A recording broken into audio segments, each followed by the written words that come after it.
Welcome babies name word. अस्सलामुअलैकुम। आइए जानते हैं मुस्लिम गर्ल्स नेम और उनके मायने। फर्स्ट नेम है बेला। इसके मायने हैं एक फूल का नाम। नेक्स्ट नेम है अरीहा। अरीहा के मायने हैं खुशबू। नेक्स्ट नेम है इनारा। इनारा के मायने हैं रोशनी, चमक। नेक्स्ट नेम है मनहा। मनहा के मायने हैं इनायत करना, बख्श देना। नेक्स्ट नेम है ईमान फातिमा। इकीदा, मज़हब, यकीन।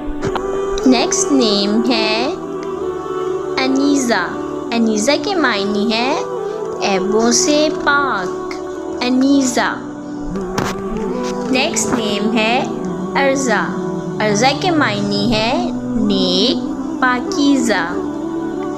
नेक्स्ट नेम है संदल। संदल के मायने हैं खुशबूदार लकड़ी। नेक्स्ट नेम है बरका।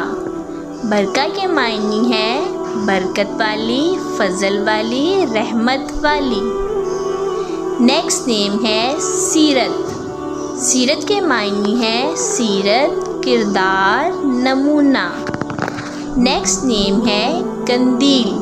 कंदील के मायने हैं रोशनी, शमा, फानूस।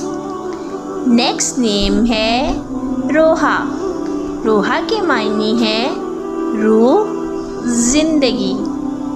अपने नाम का मायने जानने के लिए कमेंट्स में अपना नाम लिखें। ओके, फिर मिलेंगे नेक्स्ट वीडियो में। अल्लाह हाफिज़। Please subscribe my channel.